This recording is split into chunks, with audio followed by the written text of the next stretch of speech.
Baiklah Bapak Ibu, tanpa memperpanjang waktu, perkenalkan kami dari Juleha. Juleha itu sebenarnya ini kesannya, Juleha itu kan nama yang feminim Bu, nggih. Juleha, Zuleha kayak gitu. Tapi sebenarnya Juleha ini singkatan, tadi sudah disampaikan di awal, Juleha ini singkatan Bapak Ibu. Juleha itu singkatan juru sembelih halal. Kalau dilihat kata Juleha itu kelihatan feminim, ketok wedok banget. Oke? Iya, ketokin nama artis kayak penyanyi dangdut gitu Pak, nggih. Tapi sebenarnya Juleha ini adalah aktivitas atau perkumpulan bapak-bapak yang strong. Kok iso? Lah juru sembelih halal kok. Lah kalau juru sembelih halal nggak strong, nggak kuat nggih. Nggak bisa jadi juru sembelih. Nah, kami Juleha itu sebenarnya ini organisasi nasional Bapak Ibu. Jadi organisasi nasional dimanapun kota di Indonesia itu ada. Nah ini di Sukoharjo itu ada perwakilannya. Nah salah satunya kami dari perwakilan DPD Sukoharjo. Perkenalkan, nama saya Azhar. Saya bersama teman-teman pada pagi hari ini ada 2 orang. Ada Mas Zainal, ada Mas Bagus yang nantinya akan membantu berdiskusi terkait tentang manajemen syar'i dan manajemen kurban. Jadi kalau biasanya dari pemateri-pemateri mengenai Juleha ini itu bersifat materinya satu arah. Jadi semua materi diberikan, kemudian di akhir ada tanya jawab. Tapi ini saya rubah menjadi apa? Active learning, Pak. Jadi yang aktif bukan hanya pembicara saja, tapi dari jamaah pun juga aktif. Aktif apa? Nah, kita baca dulu nih. Judulnya apa sih? Sembelih syar'i dan manajemen kurban. Nah, dari judul ini Bapak Ibu sekalian monggo diresapi, difikirkan kira-kira apa yang terbesit dalam pikiran panjenengan terkait sembelih syar'i dan manajemen kurban. Pertanyaan pertama. Di sini nyembelihnya di tanggal 29 atau 28? Belum ditentukan? Oke, berarti pertanyaan pertama belum ditentukan. Pertanyaan kedua, saat ini di Masjid Al-Mukarromah sudah terkumpul hewan udhiyah berapa? Sapi 5 ekor, kambing baru masuk 1. Onta? Oh, ontanya di safari ya, di Juruk, ontanya di Juruk. Ya, alhamdulillah kalau sapi sudah dapat 5, Masya Allah luar biasa sekali. Insya Allah itu nanti sapi 5 itu kalau jagal sapi 5 itu insya Allah sebelum duhur sudah selesai. Insya Allah, semoga. Kalau kambing biasanya memang banyak yang mendadak nih Pak. Banyak yang mendadak untuk korban kambing. Nah, terkait kurban, dasar hukum kurban dulu yang pertama. Ada yang tahu dasar hukum kurban? Surat Al-Kautsar, ada lagi? Kenapa toh kita harus berkurban? Di surat Al-Kautsar disebutkan di ayat terakhir, Fasoli li rabbika wanhar. Wanhar ini adalah penyembelihan hewan kurban. Disandingkan dengan apa sebelumnya? Fasoli, sholatlah. Jadi ibadah kurban ini disandingkan dengan sholat, artinya apa? Keutamaannya itu adalah sama dengan sholat, hampir sama dengan sholat. Karena apa? Disandingkan dengan sholat. Fasoli li rabbika, maka sholatlah kamu untuk Tuhanmu dan juga berkorbanlah. Kemudian dikuatkan lagi ada satu hadis yang artinya bahwa Rasulullah SAW menyampaikan, jika umatku diberikan kelonggaran untuk berkorban kemudian lalai atau melupakan untuk tidak berkorban, maka jangan sekali-kali jangan mendekati tempat sholatku. Itu ancaman yang luar biasa dari Rasulullah. Mengingat apa? Kenapa ada ancaman seperti ini? Karena apa? Keutamaannya dalam berkorban. Jadi berkorban ini kalau misalnya beli kambing rata-rata berapa Pak? Pinten? 2 juta dapat kambing. 2,5 nggih. 2,5 dapat kambing. Iuran sapi di masjid sini berapa? 3,1. Bapak Ibu saat ini pegang handphone. Pegang handphone? Bawa handphone? Nah, tanya dalam diri Bapak Ibu sekalian, harga handphone panjenengan berapa? Harga handphone panjenengan berapa? Kalau suatu ketika qadarullah ada halangan, ada cobaan yang menimpa Bapak Ibu panjenengan, handphonenya jatuh, rusak, sudah tidak bisa diservis, tidak bisa diperbaiki, beli yang baru apa betul? Kira-kira mau harga berapa HP? Nah, handphone tiba-tiba jatuh, prok, dadaan metu 3 juta gletek bisa. Tapi ini ibadah hewan kurban. Banyak saudara-saudara kita yang di luar sana nyelengi, Pak. Selesai Idul Adha tahun ini sudah mempersiapkan 1 tahun ke depan untuk nyelengi, nabung untuk bisa beli hewan kurban. Direwangi nyelengi, Pak. Nah, kita handphone tiba lotak, langsung beli yang baru. Mampu. Tapi giliran pas ditagih, Pak, Bu, nyun sewu niki urunan sapi kirang kalih, jenengan saged jangkepi mboten? Waduh ngapunten Mas, niki nembe wonten repot, nembe wonten keperluan bayar sekolah, bayar ini, bayar itu. Nah, ada aja alasan. Padahal tadi apa? Dalilnya di ayat Al-Qur'an disandingkan fasholli li rabbika wanhar. Dan ancaman dari Rasulullah, kalau dimampukan kemudian kita istilahnya endo, jangan sekali-kali mendekati tempat ibadah, jangan sekali-kali mendatangi masjidku, kata Nabi Muhammad. Ya, jadi ini ancaman yang luar biasa. Begitu nggih? Jadi dasar hukum kita berkorban itu fardu yang diutamakan, sunnah yang diutamakan. Bahkan saking utamanya, saking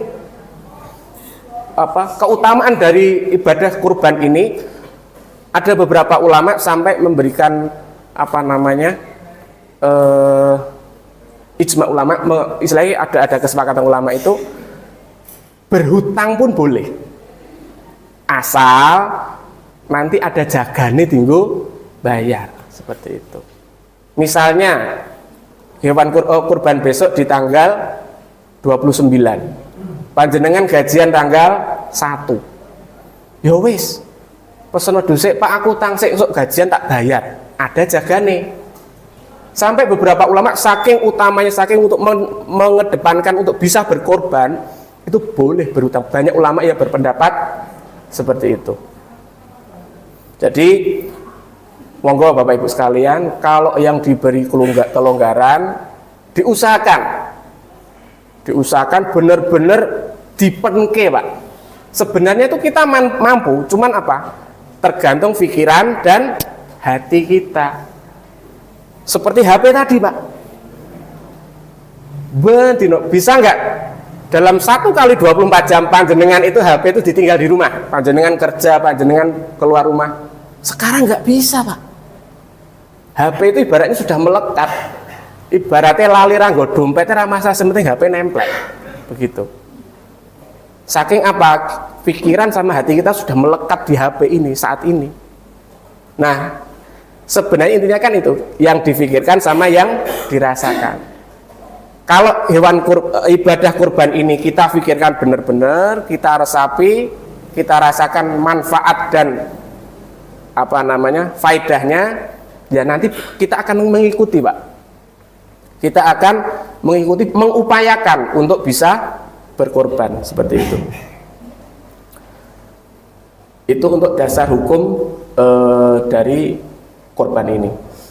Nah, memasuki materi yang pertama. Dalam berkorban itu selain kita menyiapkan uang, menyiapkan dana, menyiapkan hewan kurban, kita juga harus memikirkan bagaimana cara menyembelihnya. Jadi setelah kita memikirkan bagaimana berkorban, piye carane iso melu korban, sudah terbeli hewan kurban. Nah, kita harus memikirkan bagaimana cara menyembelih hewan kurban ini dengan syar'i. Nah, cara yang pertama itu adalah kita pilih dulu juru sembelihnya, Pak. Juru sembelih, jagal. Jadi kita juga harus bisa memilih jagal yang baik. Jagal yang baik itu yang menerapkan syariat-syariat Islam. Memang ada, Mas, jagal yang tidak menerapkan syariat Islam. Banyak, Pak. Banyak. Contohnya itu nanti ada beberapa video yang bisa kita putar. Jagal yang tidak menerapkan syariat Islam. Bukan berarti dia bukan tidak beragama Islam, tidak. Beragama Islam, tapi tidak menerapkan syariat. Salah satunya contoh. Ada yang sudah terbiasa nyembelih ayam, kambing, atau sapi? Sudah pernah? Nah, yang dipotong kalau nyembelih, yang dipotong bagian mananya, Pak? Ya, leher. Saluran apa, Pak, yang wajib terpotong, Pak? Sendi. Oke. Saluran pernafasan. Oke. Nah, ini pengetahuan ini yang penting, Pak. Menyembelih itu benar di bagian leher, bukan bagian tengkuk, bukan di bagian dada, tapi di bagian leher. Tapi leher yang sebelah mana? Itu ada ilmunya, ada ilmu syar'inya. Ada dua saluran yang wajib terpotong, mar'i sama hulkum. Apa itu mar'i sama hulkum? Saluran nafas. Saluran nafas ini kalau bapak-bapak ada kolom menjing, Pak. Nah, kolom menjing itu saluran nafas, kerongkongan yang ini apa? Berinjul di depan. Kemudian saluran yang kedua adalah saluran makan, esofagus. Di belakang ini ada saluran lagi, saluran nafas, saluran makan, maaf. Saluran makan yang nanti nyambung ke usus, ke lambung sama usus. Di belakang ini. Kalau kerongkongan saluran nafas itu adalah yang kaku, tidak bisa, enggak elastis. Tapi kalau saluran makan itu yang elastis, lentur. Dua ini yang wajib terpotong. Itu menurut mazhab Syafi'i. Ada mazhab yang lain, mazhab Maliki mewajibkan, mensyaratkan ada 4 saluran yang terpotong. Mar'i, hulkum, kemudian adalah pembuluh darah, vena dan arteri. Di sebelah kanan ada vena, sebelah kiri ada arteri. Itu yang wajib terpotong. Ada 4 saluran. Letaknya di mana? Letaknya adalah di bawah jakun. Jadi kalau waktu menyembelih, tengadahkan kepala ke atas, tengadahkan hewan yang mau disembelih, kemudian pas di jakun, dicari jakunnya, di bawah jakun itu titik sembelihnya. Nah, itu dari sisi ilmunya. Kemudian kalau orangnya bagaimana? Ada yang bisa menjawab? Bocoran. Nah, kemudian syarat seorang jagal yang syar'i itu apa, Pak? Ibu? Ada yang bisa membantu untuk menjawab? Seorang jagal yang syar'i itu syaratnya apa? Ciri-cirinya apa? Yang harus dimiliki oleh seorang jagal yang syar'i. Apa, Pak? Agama Islam. Islam. Terus? Apa boleh, Pak? Ribut? Ibu? Balik. Apa boleh? Membaca bismillah. Islam itu syarat wajib mutlak, Pak. Balik diutamakan, balik. Membaca bismillah itu adalah bentuk ketauhidan kita, bentuk akidah kita kepada Allah bahwa sembelihan ini dikhususkan untuk Allah. Nah, standar seorang jagal yang syar'i itu adalah yang pertama, akidahnya benar, salimul akidah. Apa tuh akidah yang benar itu? Panjenengan pernah melihat sesaji berbentuk ingkung, ayam ingkung, terus di Toraja, daerah Toraja itu ada ritual apa yang namanya itu, yang ritualnya itu nyembelih kerbau, bukan nyembelih, sebenarnya bacok kerbau. Jadi kerbau ditali kemudian dibacok lehernya, seret. Itu salah satu bentuk syukuran mereka untuk istilahnya sedekah bumi. Itu adalah salah satu bentuk wujud akidah yang tidak benar. Karena apa? Sembelihan itu tidak dikhususkan untuk Allah. Untuk siapa? Untuk sesaji misalnya. Untuk sedekah bumi sedekah ke siapa? Terus ada lagi kemarin ada video yang baru saya dapat dari Mas Zen itu nyembelih sapi, juru sembelihnya itu stylenya muslim banget pakai peci, tapi sapinya ditutupi kain mori, kemudian disirami air kembang, Pak. Nggak tahu niatnya apa, tujuannya apa, saya juga nggak tahu. Nah, itu salah satu bentuk penyelewengan akidah, tauhid yang tidak lurus. Padahal salah satu syarat pertama yang dimiliki seorang jagal itu adalah akidahnya benar. Karena apa? Penyembelihan hewan kurban ini adalah bentuk ibadah yang dikhususkan untuk Allah.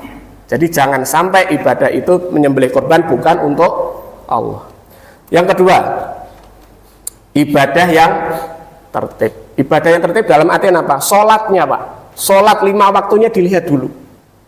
Sholat 5 waktu itu yang paling gampang dititik. Kalau orang ini sholatnya tertib itu apa? Subuh jamaah di masjid. Jamaah Masjid Al-Mukarramah sudah ada yang bisa nyembelih untuk Idul Adha, Mas? Belum. Oke. Jadi salah satu kalau misalnya dari panjenengan mau mengkader putra panjenengan mau dikader jadi seorang juru sembelih itu, lihat dulu sholatnya. Sholat subuh nang masjid. Kalau ada anak muda datang jamaah subuh di masjid, wah iki calon jagal. Iso didadekne jagal. Kemudian yang ketiga, adab yang mulia. Kenapa toh harus seorang jagal itu punya adab? Karena dalam menyembelih itu ada adab yang perlu diperhatikan kepada hewan. Contohnya apa? Mengasah pisau tidak boleh di hadapan hewan. Ponate pirsa dereng hewan sudah dirobohkan, kemudian si jagal kosrak ngasah pisau di hadapan hewan kurban. Enggak boleh, Pak. Enggak boleh. Secara adab itu panjenengan itu sudah membunuh hewan itu sebelum disembelih. Membunuhnya bagaimana? Yaitu hewan dipertontonkan dengan alat yang mau buat nyembelih, diasah, kosrek. Waduh, mati ya aku. Nah, hewannya aduh ngopo aku mati ya aku. Membunuh 2 kali, Pak. Yang pertama membunuh mentalnya hewan, yang kedua adalah membunuh nanti waktu sembelih. Itu adab yang perlu dijaga. Jangan mengasah pisau di hadapan hewan sembelihan. Berikutnya, kuat jasmani. Kenapa toh harus kuat jasmani? Kira-kira apa, Pak? Kenapa harus kuat seorang jagal itu harus kuat, kenapa, Pak? Berapa, Pak? Karena yang disembelih juga kuat.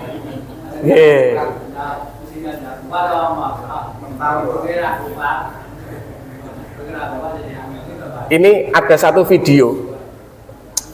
video yang apa namanya,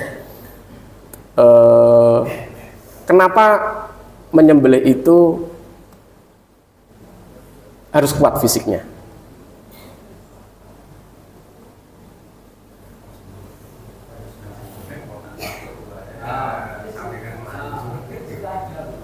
Nah, ini bisa dilihat nih.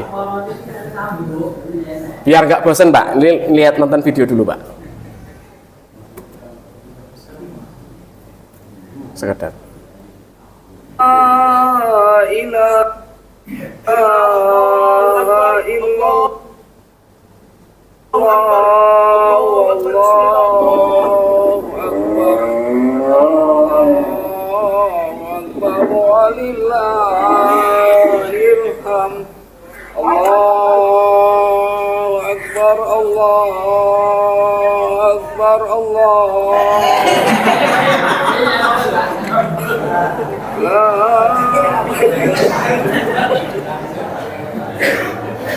Malah jadi guyon, Pak.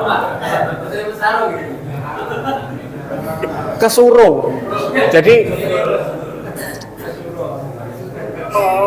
Nah, kesurung sama masnya yang ini. Lah itu.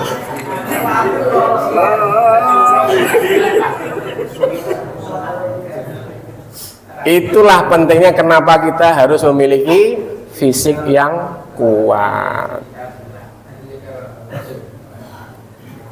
Nah, kemudian yang setelah fisiknya kuat, kemudian berikutnya adalah berilmu.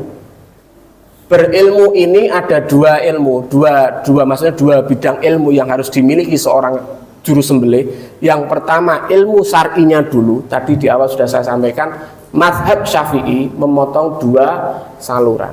Mazhab Maliki kemudian mazhab Hambali itu ada tambahan pembuluh arteri, pembuluh darah vena dan arteri. Ada tambahan itu. Itu dari ilmu syar'inya. Kemudian ilmu yang kedua yang perlu dimiliki, cabang ilmu yang kedua adalah ilmu anatomi, Pak. Kalau sudah tahu yang mana yang harus disembelih, yang kedua ilmu yang perlu kita tahu apa? Letaknya di mana? Yang tadi saya tanya, di bagian mana, Pak? Leher. Betul, leher. Tapi leher yang sisi bagian mana? Ternyata di bawah jakun.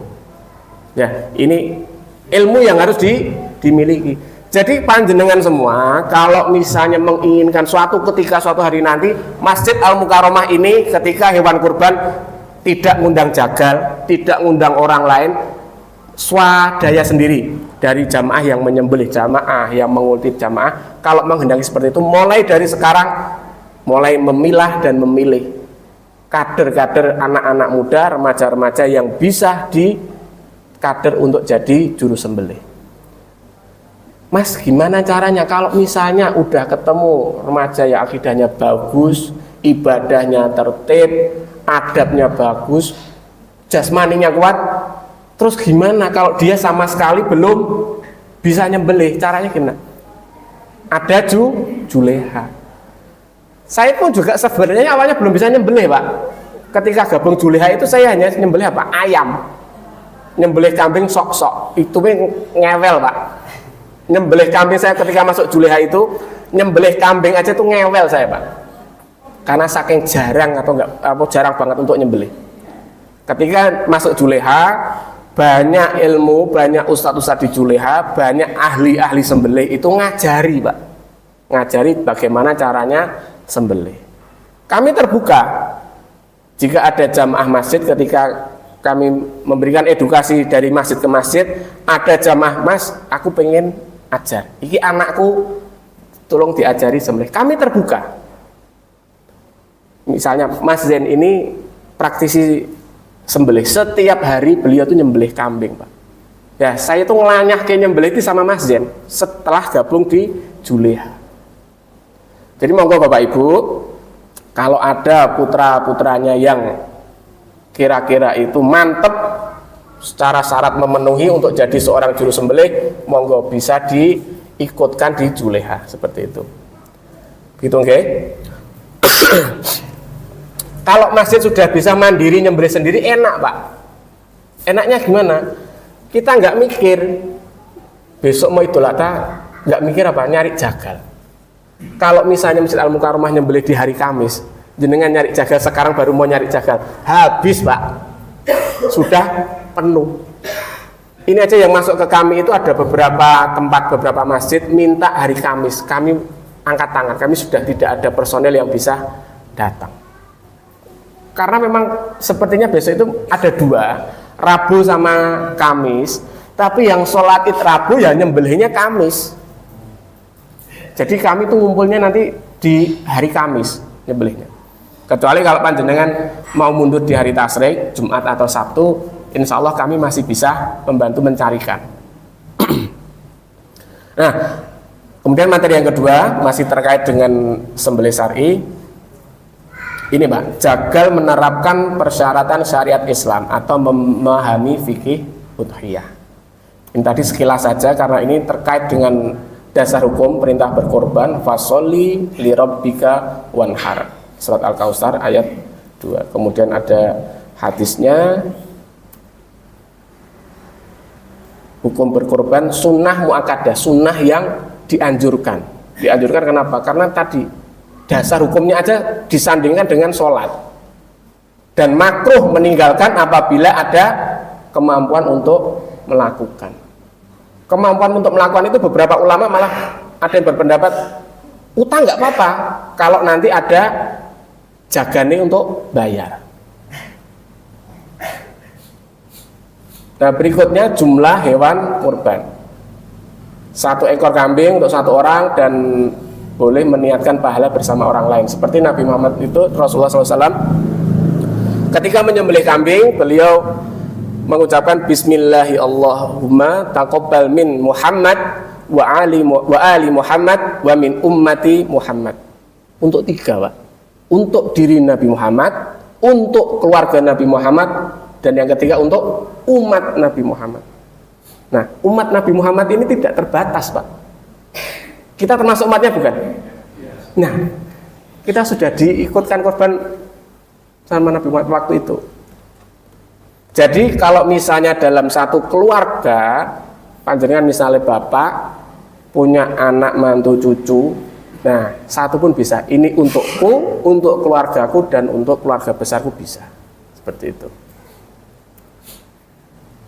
Nah, kemudian jumlah hewan kurban 1 ekor unta atau sapi untuk 7 orang.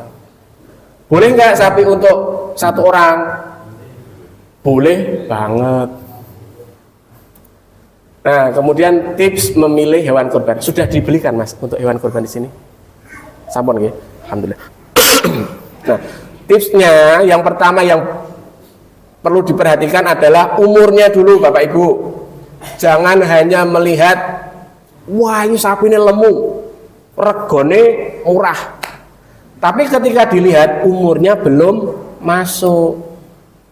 Kambing itu umurnya 1 tahun ke atas. Ya. Kemudian yang kedua, sapi umurnya 2 tahun ke atas. Unta 5 tahun ke atas. Kemudian domba itu gembel. Itu umurnya 6 bulan. Kenapa kok 6 bulan? 6 bulan ini biasanya domba atau gembel itu di usia 6 bulan itu posturnya gede, Pak, gemuk, biasanya seperti itu. Tapi ini dijadikan alternatif terakhir. Kenapa? Kalau panjenengan tidak mendapati hewan kurban, misalnya kambing, jenengan punya budget 2.600.000 atau 3 juta. Enggak ada kambing yang umurnya 1 tahun ke atas yang harganya 3 juta, tapi adanya di atas 3 juta misalnya. Lah duwe duit minta 3 juta. Lah delalah di peternakan kambing itu ada domba usianya 7 bulan, lemu, sehat. Nah, itu boleh. Alternatif terakhir. Nah, terus bagaimana melihat usia 1 tahun, 2 tahun, unta 5 tahun, bagaimana, Pak? Powelnya, wah malah ibu-ibu sing mudeng iki. Pun pengalaman Ibu. Nah, betul ibu tadi ada yang menyampaikan bahwa dilihat dari powelnya gigi. Kalau gigi yang depan gitu, Pak. Nah, gigi depan itu ada di nomori 1, 2. Nah, itu kalau belum ada nomornya itu berarti intinya kurang dari 2 tahun. Kalau sudah ada 1, 2 itu berarti pertama kan gigi susu dulu, seperti bayi, seperti anak-anak kita itu kan gigi susu dulu. Terus kemudian gigi yang susu yang depan ini copot, ganti gigi yang baru, gigi seri. Nah, itu kalau gigi serinya sudah numbuh 1 berarti umurnya 1 tahun. Terus kalau numbuh 2, udah gede 2 itu 2 tahun. Nah, jadi kalau memilih hewan kurban, panjenengan mau beli hewan kurban, dilihat dulu. Jangan merasa jijik. Kalau misalnya jenengan merasa risih, jijik, dadak buka untune sapi, untune wedhus, ya minta sama yang jual, Mas, Pak, tolong dibuka nih untune, aku pengen nonton wis poel po durung. Seperti itu. Tunggu. Nah, ini giginya seperti ini, Pak. Ini untuk kambing. Oke. Yang sebelah kiri itu sudah 1, 2, 3, 4, sudah 4 tahun. Yang sebelah kanan ini 1, 2 tahun. Nah, berikutnya, ya ini sapi, ya ini giginya udah sak pongge-pongge ini, Bu, wede-wede seperti ini, ya berarti itu sudah Poel sudah 2 tahun, jadi sudah bisa dijadikan hewan kurban. Berikutnya, nah ini jenggot. Ini kambing loh, nggih. Jenggotnya kambing. Jadi biasanya tapi tidak bisa dijadikan patokan baku. Biasanya kambing kalau yang jenggotnya sudah melengkung ke depan itu sudah poel, sudah tua, sudah usianya di atas 1 tahun. Ini untuk yang kambing yang istilahnya wedhus Jawa. Nggih, kambing Jawa. Kalau yang gibas, yang gembel itu tidak ada jenggot ya berarti enggak, syarat ini enggak masuk seperti itu. Nah, kemudian kambing gibas itu bisa 6 bulan. Ini jadikan alternatif terakhir. Nah, terus kira-kira kalau hewan sapi atau kambing itu ada nggak yang tidak boleh dijadikan kurban? Wonten mboten? Ada Bu nggih? Ada. Syarat sing kondisi pripun Bu sing mboten angsal dijadikan kurban Bu? Cacat napa nih? Cacat fisik. Nah, ini kita bahas 4 ciri binatang yang tidak boleh dikorbankan. Dalilnya dari hadis ini. Nah, yang pertama adalah aurok itu matanya buta. Ini juga ada khilafiyah Pak, ada khilafiyah dari beberapa ulama. Ada ulama yang menyampaikan bahwa buta total itu tidak boleh. Buta total tidak boleh. Ada yang mengatakan, ada ulama mengatakan bahwa katarak itu pun juga nggak boleh, ada selaput putih itu nggak boleh. Tapi ada juga ulama yang membolehkan. Terus bagaimana ketika pas kita beli, misalnya kita nggak melihat sampai kelihatan matanya. Yang kita lihat secara fisik gede, harganya kita juga masuk di kantong, secara keseluruhan sehat. Tapi pas tiba hari H, kambing dikirim, loh kok ternyata ada katarak atau buta. Gimana Pak? Sah nggak hewan kurban kita? Atau kita harus kembalikan, beli yang baru? Pripun Pak?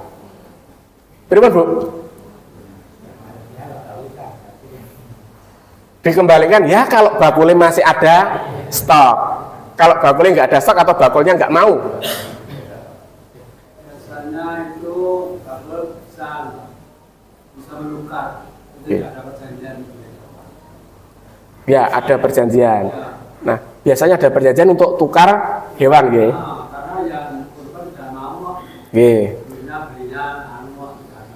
Seperti itu sering terjadi Pak sebenarnya. Jadi misalnya pas dibodongi hari H, pas lama di penampungan peternak itu delalah gelut padu karo sesama kambing yang lain. Jadi ada yang berdarah atau apa, kita minta tukar kadang boleh. Dengan syarat ada yang ditukar. Tapi kalau satu kandang itu sudah laku semua, atau adanya hewan yang bisa ditukar itu harganya di atas, sementara dana kita tidak ada, itu kira-kira gimana? Boleh tidak kita masih berkorban? Boleh. Jadi masih diperbolehkan. Kenapa? Karena kita tidak tahu Pak. Ketidaktahuan kita terhadap suatu hal ibadah itu ketika kita tidak tahu masih dimaafkan. Jadi boleh ya. Jadi karena saat ini panjenengan sudah tahu hewan yang tidak diperbolehkan dikorbankan itu syaratnya adalah matanya buta. Itu buta ini dalam artian beberapa ulama mengatakan penglihatannya terganggu. Tidak buta total tapi penglihatannya terganggu, itu tidak boleh dijadikan kurban. Makanya dari itu sekarang Bapak Ibu sudah tahu kalau mau berkurban, mau beli sapi, mau beli kambing, dilihat dulu. Buta ora Pak? Oh sehat Bu, alhamdulillah. Ketika pas jenengan beli, jenengan transaksi sehat, sah. Kemudian yang kedua, arja itu pincang. Pincang dalam artian di sini, pincang bisa berarti kakinya tidak lengkap. Misalnya harusnya kaki 4 cuman ada 3, nggak boleh. Atau kakinya lengkap tapi patah, sengkleh salah satu, itu juga tidak boleh. Nah, misalnya ada kasus lagi, panjenengan pas beli normal, sehat, kakinya bagus, semuanya normal. Tapi pas waktu pengiriman turun dari truk, nah, Gimana? Ayo. Pripun niku nek ngoten niku? Njaluk ijazah ya, pertama njaluk ijazah ya. Minta tukar dulu Bapak Ibu. Ning ewadene ternyata kandang kosong. Pripun? Boleh. Bukan kesengaja. Intinya kita sudah tahu yang pincang tidak boleh dijadikan hewan kurban. Yang ketiga, kering tidak memiliki daging. Tujuan utama ibadah kurban ini, tujuan utama menyembelih udhiyah adalah berbagi daging. Kalau kita memilih hewan yang dagingnya sedikit, ya berarti kita tidak ada yang dibagi, berbagi tulang berarti. Nah, padahal berbagi daging. Nah, jadi utama yang kita memilih hewan kurban adalah bukan utamanya, diharuskan memilih hewan yang gemuk. Makanya kalau misalnya saya melihat bapak-bapak pamer belanja sapi, kambing, wah ini kebak ini bangkai aneh wis kebak, wah ini durung kebak. Waktu itu saya nggak tahu kebak apa nih gitu. Ternyata apa? Kebak itu punggungnya rata Pak, lurus. Kalau nggak kebak, kalau kuru itu punggungnya ini melengkung Pak. Bagian punggungnya itu melengkung, terus bagian bangkean banyak legok-legokan nih. Itu tidak kebak. Kalau kebak itu gemuk bulat. Kemudian yang keempat, hewan yang sakit. Jadi tadi kan ada syarat umur Pak, Ibu, syarat umur. Kalau kambing itu 1 tahun ke atas, kalau sapi 2 tahun ke atas, kalau unta 5 tahun. Tapi bukan berarti terus, wah wis tua wis powel rapopo, ngunduri apa wis tuane seret. Nah, tapi kelewat tua itu otomatis akan susut. Seperti kita Pak. Bapak saya itu waktu muda dulu gemuk, bobotnya bisa sampai 80 sekitar 80-90. Tapi menjelang beliau meninggal itu sudah tua, susut Pak, semakin kurus. Sama dengan hewan kurban, dengan kambing sama sapi sama. Jadi ketika sapi sama kambing itu usianya semakin tua itu semakin susut Pak. Begitu nggih. Jadi kalau di sini artinya hewan yang sakit itu artinya apa? Hewan sakit itu kalau tahun kemarin yang lagi booming penyakit apa Pak Bu? PMK, penyakit mulut dan kuku. Tahun ini apa? Yang lagi tren penyakitnya apa tahun ini? Lato-lato. Pripun tahun niku lato-lato? Nggih. Jadi kalau lato-lato itu di kita, lato-lato di kita itu kayak uci-uci Pak.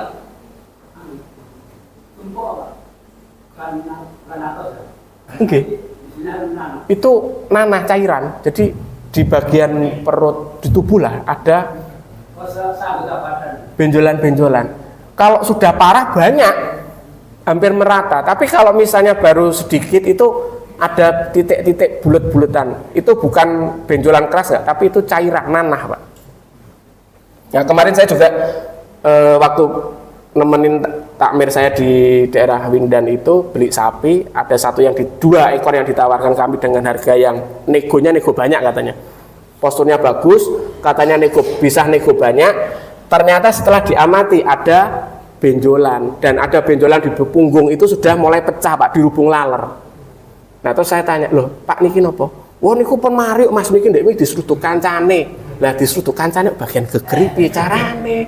Nah habis itu dari takmir itu saya jawil sanesirien Pak, lah ternyata itu ada lato-latonya. Nah tiap tahun ada Pak. Nah terus kalau PMK itu apa? PMK itu PMK itu penyakit mulut dan kuku. Kalau mulut itu ibarat kalau kita itu lumpangan.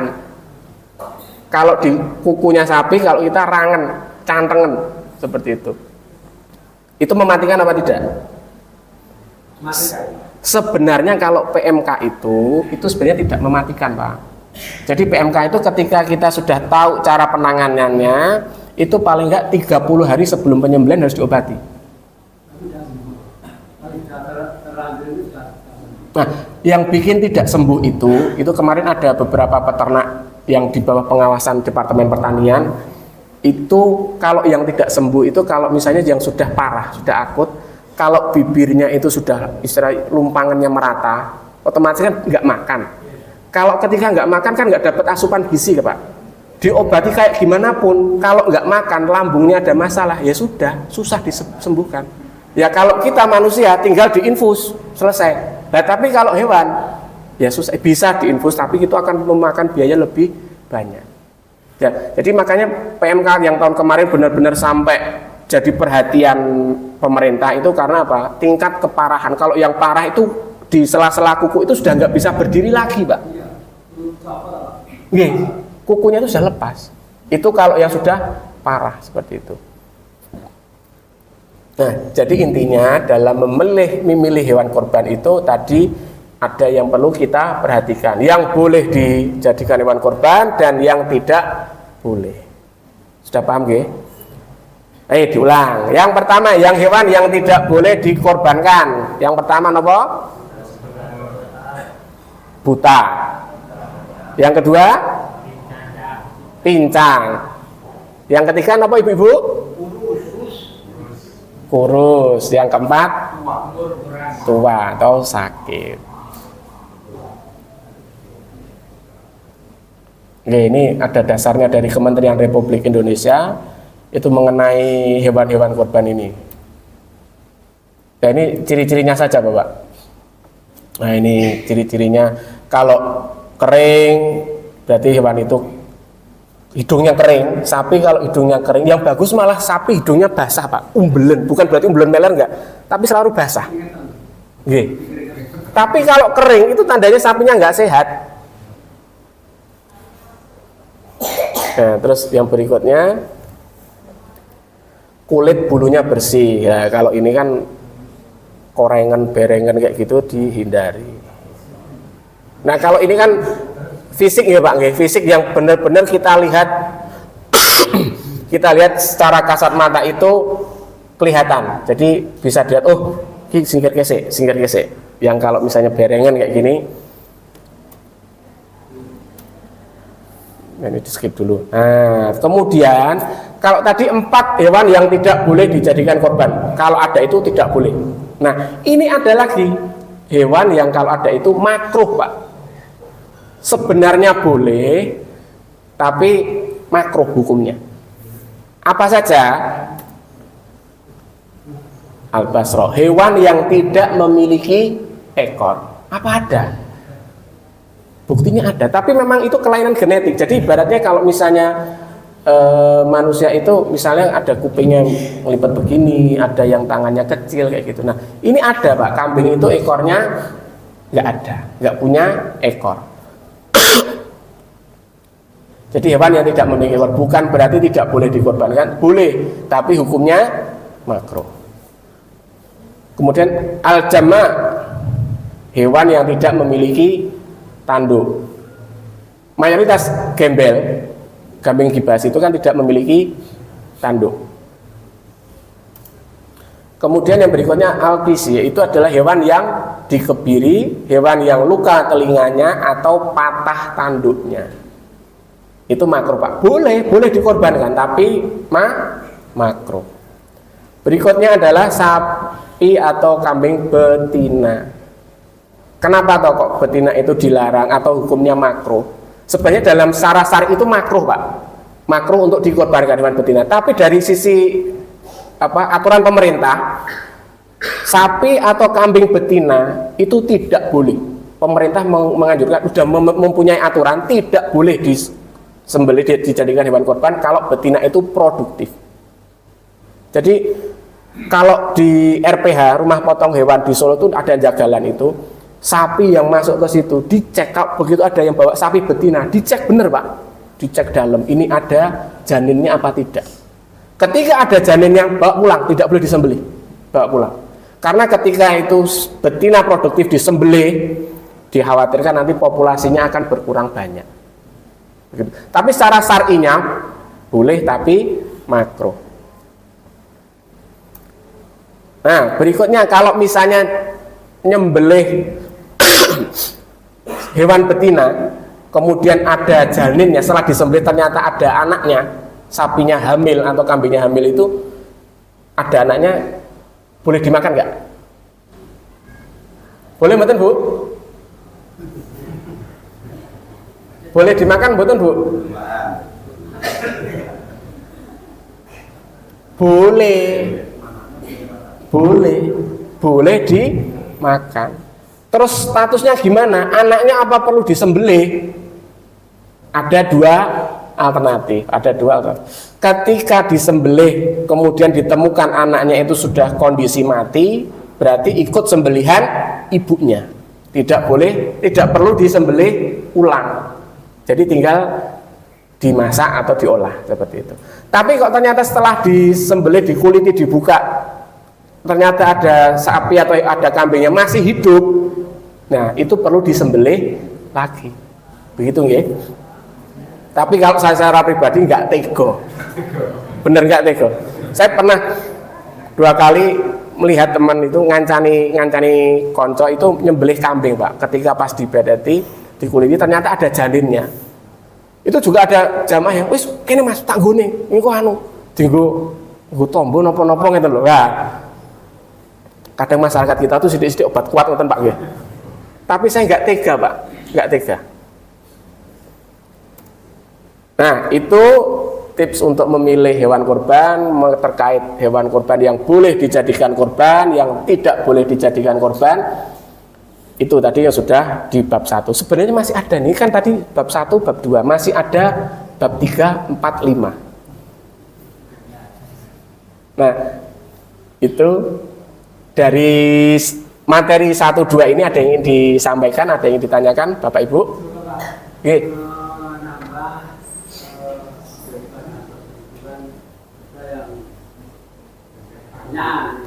Itu kan ada apa sanglir gitu loh. Sanglir. Itu perinciannya 1. Makanya tidak boleh di gimana ya? Karena kalau berapa kan dicaksa. Iya.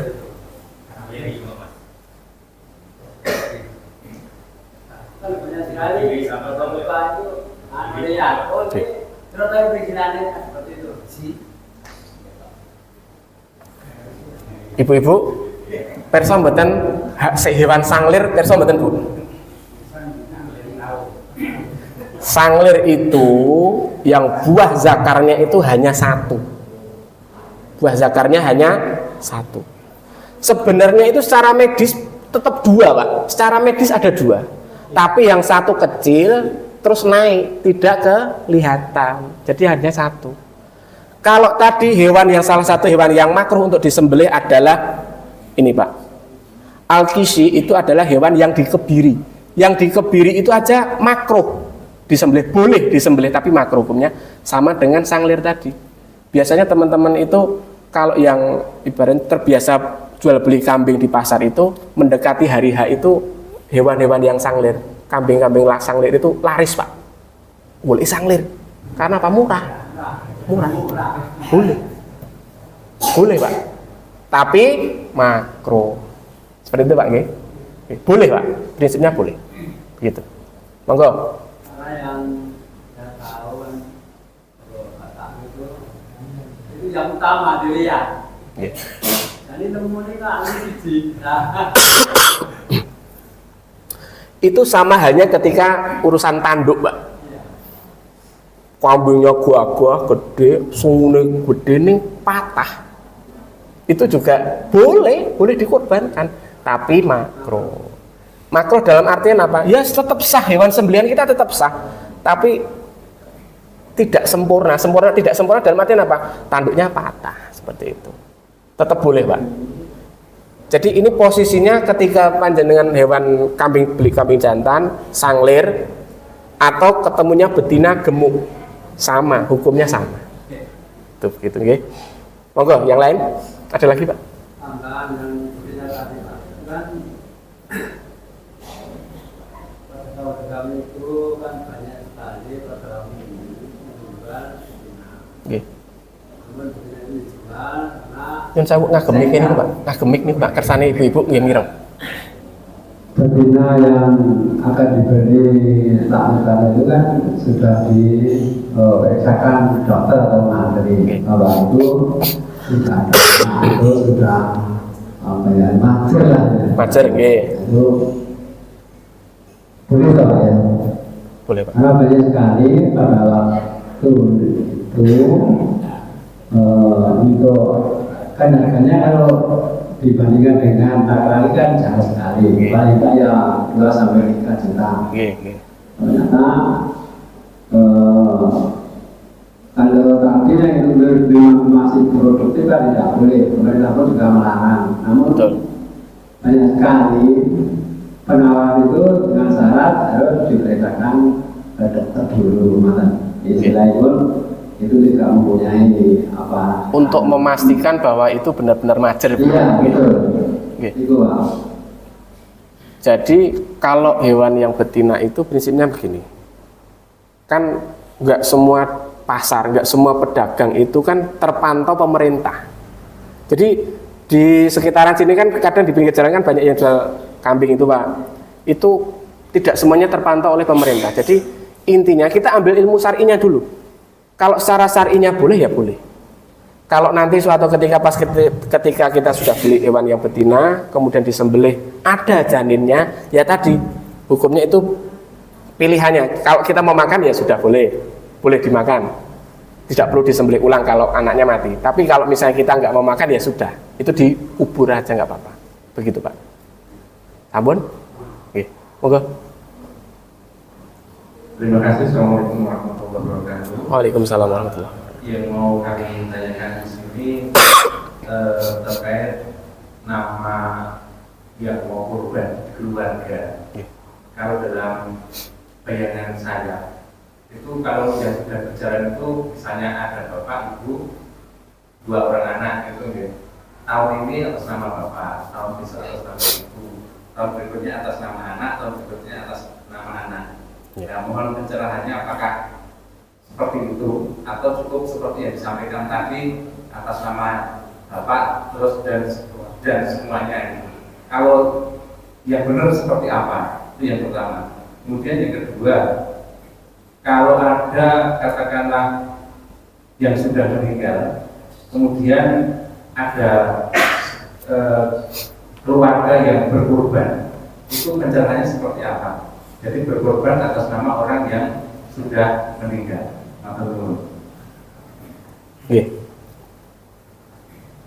Ya, jadi tadi Pak, itu 2 pertanyaan itu terjawab dari ini.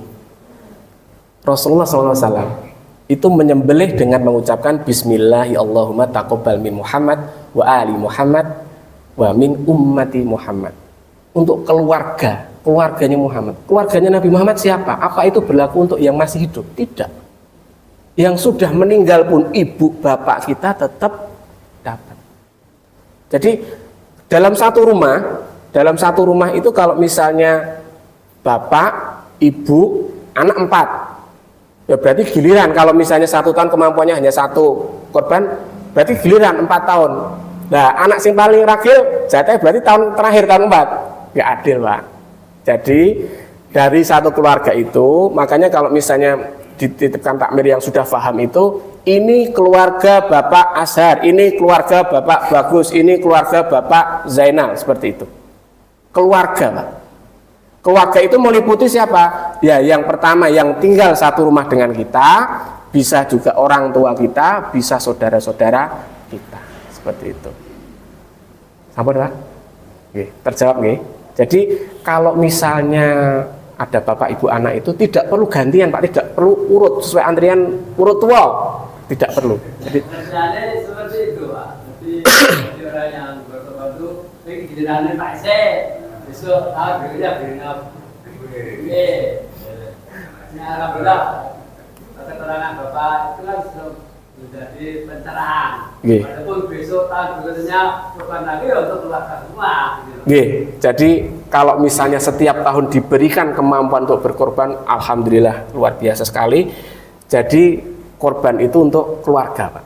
Jadi keluarga Bapak Soleh ya, jadi keluarganya Bapak Soleh, Bapak ibunya, anak-anaknya itu semuanya dapat. Karena apa? Dasarnya dari ini Pak, dari hadis ini Nabi Muhammad untuk keluarganya dan untuk umatnya. Jadi selain keluarga kita, Nabi Muhammad juga menyebutkan untuk umatnya. Berarti kan selain keluarga kita dapat juga Pak. Seperti itu. Jadi tergantung dari keluarga itu mau, nggak harus giliran lah, intinya begitu. Ngoten Pak nggih. 2 pertanyaan terjawab dari 1. Nah, untuk orang yang meninggal tadi misalnya itu keluarga bapak, kayak misalnya saya, ibu sama bapak saya sudah meninggal, ketika saya berkorban, insya Allah itu ibu sama bapak saya masih dalam keluarga, insya Allah masuk dalam pahala korban. Seperti itu Pak. Ampun, ada lagi Pak? Monggo nggih. Assalamualaikum warahmatullahi wabarakatuh. Waalaikumsalam warahmatullahi wabarakatuh. Jadi pertanyaan mungkin untuk pengalaman. Satu, kalau korban itu kalau kambing bisa seseorang, kalau sapi 7 orang. Tapi ada agama yang teman saya itu iuran ditarik, misalnya 100 itu sak jamaah, itu hukumnya gimana? Agamanya tetap Islam Pak nggih. Islam, tapi itu kalau narik iuran kemampuannya berapa, 100, ada 50, ada itu patungan terus dibelikan, itu hukumnya gimana? Nggih. Itu kalau dari sisi hukum itu kan tadi sudah jelas Pak nggih. Jumlah hewan kurban 1 ekor kambing untuk 1 orang, 1 ekor sapi untuk 7 orang. Jadi kalau misalnya 1 ekor sapi delala patungan 1 orang 100.000. Jadi kalau harga sapi taruhlah 20 juta Pak, 20 juta iurannya 100.000, itu butuh berapa orang berarti? Sama. Jadi itu kalau misalnya ditanya dapat pahala korban apa mboten? Secara syar'i tidak Pak. Secara syar'i tidak. Karena sapi itu 1 ekor untuk 7 orang. Itu maksimal Pak, tidak boleh ditawar. Maksimal. Boleh kurang, tidak boleh lebih. Jadi kalau itu hukumnya apa? Sedekah. Warga sekitar tetap mendapatkan bagian hewan kurban, tetap dapat jatah hewan kurban, dagingnya tetap dapat. Tapi mustahik apa? Mustahik itu yang menerima. Jadi yang sohibul korbannya itu kalau misalnya aku wis korban apa? Sepersekian sapi bayar ming 100.000, itu sedekah Pak. Itu dihitungnya. Dua itu kan sudah menyangkut ya Pak. Pripun? Keluarga, apalagi yang terakhir itu kan semua amal yang mendapatkan. Nggih. Dari doa yang Bapak tadi katakan. Nggih. Untuk Nabi, untuk keluarganya, untuk kaum muslimin. Oke. Nah, untuk yang ini wa min ummati Muhammad. Ini ada khilafiyah juga. Ada ulama yang mengartikan bahwa seluruh umat Nabi Muhammad sampai akhir zaman. Ada yang mengartikan seperti itu. Kemudian ada juga ulama yang mengartikan untuk umat Nabi Muhammad di saat itu yang tidak bisa berkorban. Ini ada khilaf ulama terkait yang wa min ummati Muhammad, seperti itu. Begitu. Nah, untuk yang tadi Pak, itu kan misalnya urunan 100.000 itu hitungannya pahala sedekah. Nggih, pahala sedekah. Tapi kalau memang seperti itu boleh nggak? Ya sah-sah saja, itu kan niatnya berbagi daging. Kalau untuk manfaat untuk umat, untuk tetangga, untuk lingkungan sekitar jelas ada manfaatnya. Tapi untuk ibadah korban sendiri tidak ada nilainya, tidak ada pahalanya. Karena apa? Itu ya tadi angkanya itu 1 ekor sapi untuk berbanyak, maksimalnya hanya 7 orang. Seperti itu Pak. Oke. Terima kasih Pak. Biasanya kalau sekolahan itu kan kurang lebih iuran siswa kurang lebih iuran seperti itu. Misalnya kita mau menyelenggarakan korban sekolahan, siswa dari berapa? Misalnya 40.000, dapat sekian, terus diberikan dapat sekian ekor kambing. Nah itu kalau sekolah kan dalam rangka berlatih membiasakan berkorban. Nah bagaimana ini hukumnya? Nah itu yang pertama tadi jelas Pak. Syar'inya itu tidak bisa ditawar. 1 sapi maksimal 7 orang untuk mendapatkan pahala kurban, untuk mendapatkan ritual kurban. Tapi ada juga yang ngambil manfaat. Ini momen Idul Adha, Pertama, kita mendidik anak-anak kita biar berlatih untuk berkorban. Berkorban itu apa? Tidak hanya korban kita membeli hewan, tapi berkorban benar-benar kita mengorbankan harta kita. Berlatih sejak dini mengorbankan harta kita. Le, sangumu di sudonggo urunan. Nah, latihan boleh Pak, tapi kembali lagi itu dapatnya pahala sedekah. Seperti itu Pak. Ampun. Ada lagi? Monggo Pak. Nggih Bu, sekedap niki setunggal boleh. Monggo ya. Makasih yang saya tanyakan berkaitan dengan bagi orang yang berkorban, dalam satu hadis saja yang barang siapa yang mempunyai iuran untuk korban itu tidak boleh potong kuku atau rambut itu. Dalam masyarakat ada sebagian ada yang menerangkan yang berkorban 7 orang ini waktunya bulan Dzulhijjah. Orang kena motong rambut itu tidak betul yang mana? Mohon terang. Makasih. Leres Pak niku Pak, memang ada hadisnya, ada dalilnya. Bagi yang berkorban ini nanti 1 Zulhijjah. Kalau panjenengan nanti Idul Adhanya di tanggal 29 hari Kamis, itu tanggal 20 itu sudah 1 Zulhijjah. Mulai dari situ panjenengan tidak boleh potong rambut, potong kuku, rambut manapun nggih. Mencukur rambut manapun nggak boleh Pak Bu. Rambut ini, rambut kete, rambut yang lain tidak boleh. Potong kuku nggak boleh. Cabut alis, oh nggak korban aja nggak boleh cabut alis. Jadi potong rambut nggak boleh, potong kuku tidak boleh. Jadi perhatikan kalender, perhatikan tanggalan. Kalau sudah mendekati akhir Dzulqa'dah, yang rambutnya sudah panjang mau dirapikan, monggo dirapikan. Yang kukunya panjang monggo dipotong, dibersihkan, dirapikan. Terus kalau yang berkorban itu niatnya satu keluarga, apa ya? Satu keluarga itu nggak boleh begitu. Ini juga ada khilaf Pak, ada khilaf ulama. Ada yang menganjurkan begitu. Jadi misalnya saya Azhar berkorban beli kambing 1 ekor. Sak keluarga, istri dan anak-anak saya nggak boleh potong rambut, nggak boleh potong kuku. Itu pendapat yang pertama. Pendapat yang kedua, cukup kepala rumah tangga. Oke, cukup 1 orang. Nah ini kebanyakan dari kami itu mengambil yang paling ringan, yang cukup 1 orang. Jadi misalnya saya berkorban ya cukup saya saja, tidak memotong rambut, tidak memotong kuku. Tapi anak istri saya boleh, seperti itu. Ngoten nggih Pak? Jadi benar Pak, dalilnya itu betul. Betul adanya itu.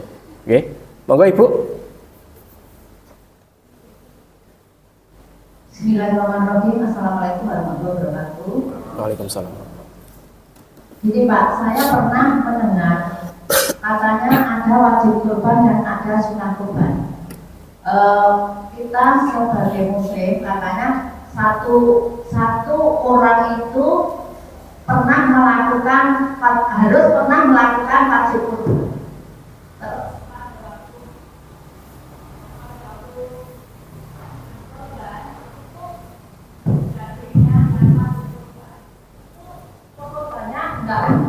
Makan, apa betul apa enggak. Terus sunnah kurban itu kan, kalau sunnah kan boleh dilaksanakan, boleh enggak. Berarti setiap muslim itu harus pernah melakukan kurban. Waktu sekolah dan pada jadi sekolah itu adalah standar kita jawab. Nanti kalau enggak, pokoknya ada wajib kurban dan ada sunnah kurban. Apa betul apa enggak, ada hadisnya, apa ada dari Al-Quran. Oke, sampun Bu. Oke.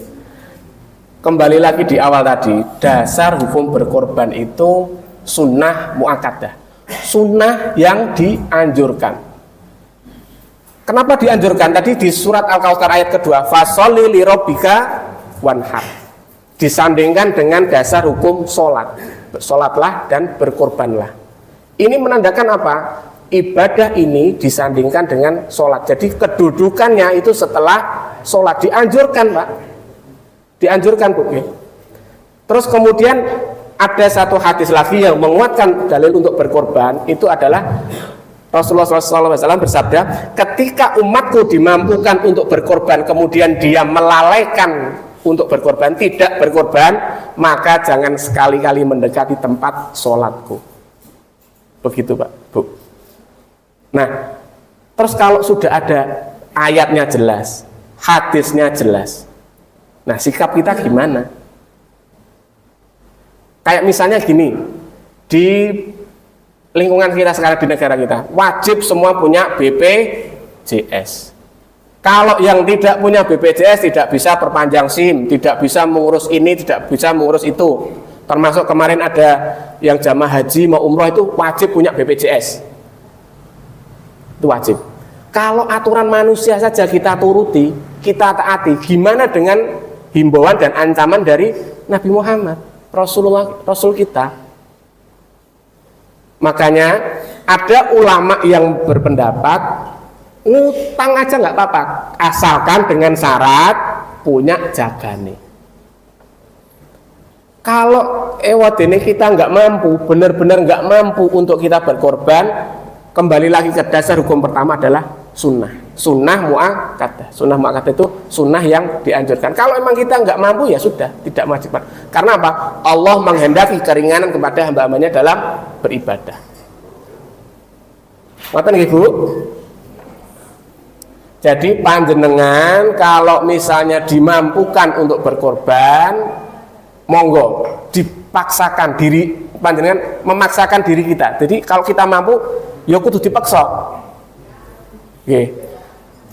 Kalau misalnya kita saat ini mak geletek 3 yuta nggak ada, ya nyelengi Pak Bu. Di daerah saya, daerah Ngadirejo sana ada satu musola, musolanya kecil Pak. Itu selesai Idul Adha begini, takmir itu buat tabungan.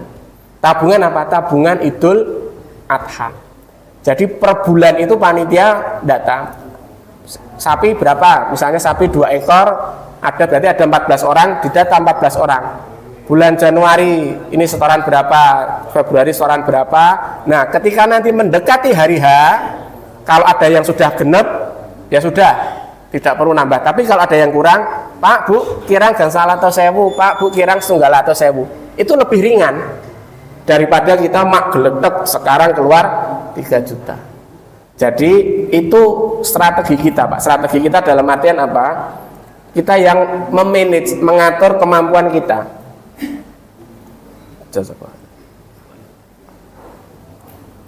Jadi kita sendiri yang mengatur kemampuan kita. Kalau kita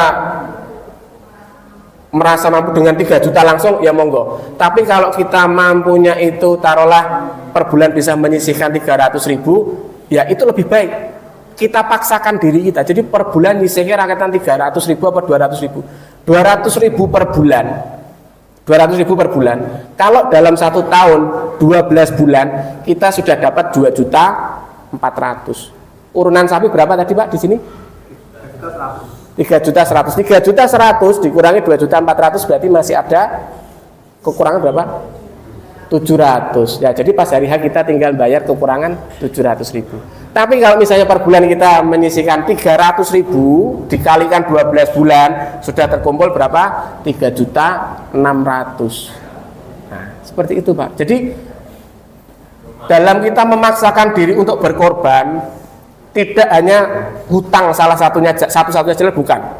Tapi kita bisa nabung Pak. Kalau kita baru kepikiran, oh iya ya nabung, takmir masjid buka tabungan tabungan kurban. Kalau baru kepikiran sekarang, ya sudah, setelah ini bisa diagendakan Pak, tabungan kurban. Jadi siapa saja yang berkorban itu bisa dicicil per bulannya, setor berapa, sebulan pasok berapa, seperti itu, sesuai kemampuan kita. Itu yang dilakukan takmir musola di daerah Ngadirejo dekat saya, di daerah saya itu seperti itu. Jadi setiap tahun itu sudah pasti sapi loro dan orangnya itu mawon Pak, tidak berubah. Jadi ketika buka pendaftaran sapi tidak kesulitan kurang loro sapa sing genepi, kurang telu sapa sing genepi kayak gitu. Jadi tidak perlu begitu karena setiap tahun sudah ada tabungan korban, ketika mau korban sudah terpenuhi. Begitu nggih? Monggo diunjuk Bapak Ibu.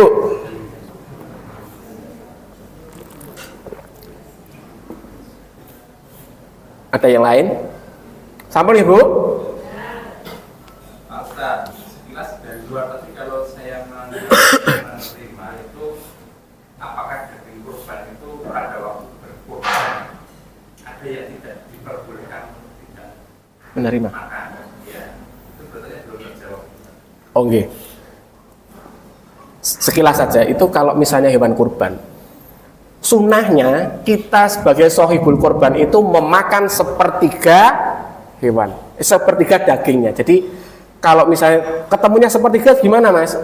Sapi sudah disembelih atau kambing, gampangannya yang lebih gampang kambing. Kambing disembelih, dagingnya diseset, dikeluarkan, ditimbang, dibagi 3. Itu gampang. Kalau misalnya lebih gampang lagi, kalau kambing cukup sambel 1, terus hati, paru ya dibagi sepertiga.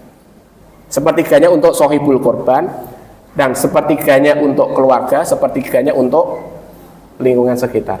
Kalau yang terjadi saat ini, yang penting sohibul korban mendapat 1/3, kemudian yang lainnya itu yang 2/3 itu untuk warga sekitar, seperti itu Pak. Nah, bagaimana kalau misalnya ada warga yang non muslim? Boleh dikasih mboten? Diutamakan yang muslim. Kalau tetangga muslim kita sudah dapat semuanya, masih ada sisa, boleh. Prinsipnya begitu Pak. Katen?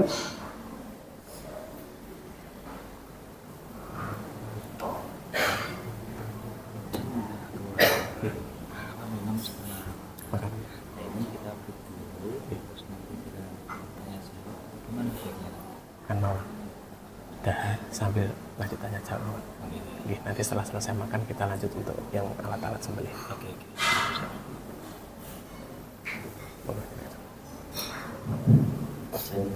Ini Bapak Ibu yang menangis dalam rumah. Monggo untuk yang sudah mendapatkan minum dan bisa dinikmati. Nanti sembari tetap berjalan aja dermawan supaya mengalir teman-teman. Dan insya Allah kalau barangkali ada yang punya kepentingan mungkin setelah makan bisa meninggalkan masjid. Kalau yang mau masih bisa mengikuti karena ada beberapa hal yang masih perlu disampaikan begitu. Oke, monggo ini kalau yang bapak-bapak sudah ada daharan, monggo didahar. Kalau ibu-ibu belum ada yang belum dapat, ini masih dibuka sesi tanya jawab Bu. Jadi monggo panjenengan kalau misalnya ada yang ingin ditanyakan, ingin didiskusikan di sini, monggo. Jadi santai mawon, ini sambil nenggo daharan, kita buka sesi tanya jawab, monggo. Oke. Ini kan misalnya kegiatan korban itu bagian misalnya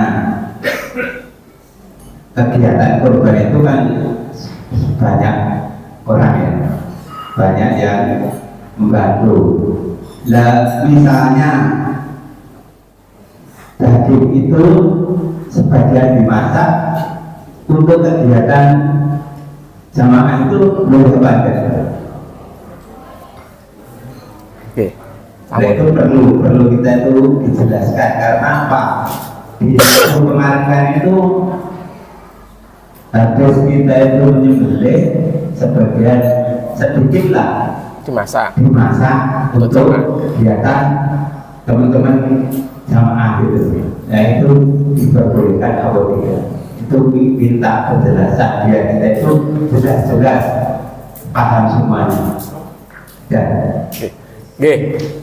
Intinya itu kan setelah dikurangi sepertiga untuk sohibul korban, yang lainnya dibagikan. Dibagikan itu tidak harus dalam bentuk daging mentah Pak. Dimasak pun setelah dimasak dibagikan boleh. Dan bahkan di beberapa daerah terpencil atau kemarin yang korban di Palestina Mas ya. Bali kemarin dibikin Nah, di Bali itu ada teman kita, saudara kita itu korban sapi Bali banyak, kemudian dibikin kornet, didistribusikan ke daerah-daerah pelosok. Karena apa? Kalau dibikin kornet itu apa? Lebih tahan lama, Pak. Lebih tahan lama. Jadi prinsipnya daging korban ini dibagi kepada warga. Boleh dalam bentuk masakan, boleh dalam bentuk daging segar. Jadi tidak apa-apa, Pak. Hanya saja yang perlu diperhatikan, daging ini dalam bentuk masakan atau dalam bentuk mentah yang tidak boleh apa? Untuk upah, Pak. Untuk upah jagalnya. Kalau itu diniatkan untuk upah jagal tidak boleh, Pak. Tapi kalau diniatkan untuk makan bareng-bareng warga, jamaah, boleh. Tapi kalau untuk dibayarkan sebagai bentuk bayaran jagal misalnya, Mas jagal, jenengan saat ini mendet kaki sapi, ini sebagai bayaran jenengan, atau kulit ini sebagai bayaran jenengan, tidak boleh, Pak. Begitu, Pak. Oke. Monggo Ibu-ibu, ada yang ingin ditanyakan? Tadi disampaikan dari takmir, kalau setelah ini ada yang punya kepentingan, ada hajat, monggo boleh untuk izin meninggalkan kajian, boleh meninggalkan masjid. Sekedar bocoran, Pak Bu, di hadapan saya, di samping saya di atas meja ini ada alat sembelih, ada pisau, ada golok, ada sarung tangan, ada sepatu boot. Ini apa toh? Nah, nanti kita bahas, kita diskusi mengenai alat-alat sembelih setelah dahar. Oke, setelah panjenengan dahar nanti kita lanjutkan materi ini. Ini ada sarung tangan anti sayat, contoh ya, contoh hanya sekedar contoh. Ini ada sarung tangan anti sayat. Anti sayat dalam maksudnya apa? Ini kalau saya panjenengan pakai ini, terkena sayatan pisau tidak terluka. Sarung tangan ini tergores pun tidak. Kalau kena goresan pisau, kena sayatan pisau tidak terluka, aman. Namanya sarung tangan anti sayat. Dan nanti kita praktekkan benar-benar aman apa mboten. Karena pisau-pisau yang di sini pisau standar untuk sembelih yang kemampuan atau ketajamannya itu sekali menyentuh kulit langsung sobek kulitnya. Jadi ketajamannya sudah luar biasa, sudah diasah dengan bagus. Nah, makanya untuk menghindari kecelakaan kerja, menghindari kita terluka, pakai sarung tangan anti sayat. Nanti setelah selesai sarapan kita bahas ini. Kita istirahat dulu. Kalau misalnya ada yang ingin ditanyakan, ingin disampaikan, bisa sambil dahar, Pak. Nih, Bu.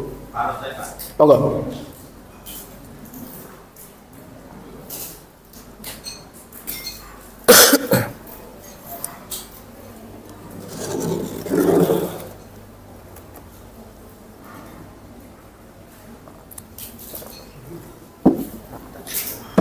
Oke, maturun, Mbak.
Bismillah, kita lanjut Bapak Ibu.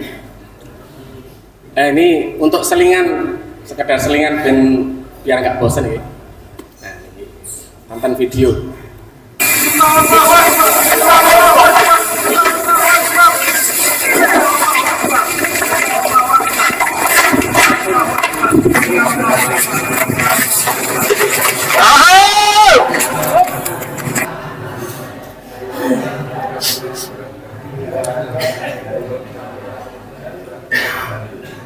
Nah, kalau kita mengamati dari video ini, yang pertama Pak, unta itu tadi posisinya sudah disembelih.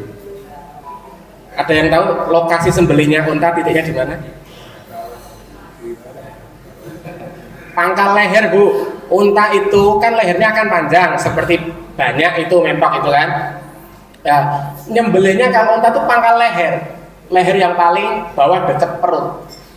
Itu titik sembelihnya unta di situ. Kemudian yang bisa kita ambil lagi dari kejadian ini tadi, dari video ini, perlunya alat pelindung diri, perlunya kehati-hatian kita untuk keselamatan kita dalam bekerja. Nah, makanya untuk yang materi berikutnya adalah ini, menerapkan K3, kesehatan, keselamatan kerja. Ini kita tuh kerja apa sih Mas? Kok kita cuman jadi panitia kurban kok kerja? Kita nggak kerja ini Mas, kita gotong royong. Gotong royong itu kan juga aktivitas ya. Kerja ini adalah aktivitas kita dalam ngurusi hewan kurban. Mulai dari kita beli, kita tampung, kita siapkan sembelihan, kemudian kita potong-potong daging tulangnya, dan kemudian kita bagian. Nah, itu adalah rangkaian kerja panitia, rangkaian kerja jamaah, itu hajatan jamaah, itu kerja kita begitu. Terus kesehatan dari mananya yang perlu kita jaga? Kesehatan, keselamatan dari apa? Kita nggak kemana-mana, nggak ada resiko tabrakan, nggak ada resiko apa-apa. Ada resiko kecelakaan. Panjenengan tentunya sudah pernah atau sering dengar ada kejadian jagal bis lempak satu.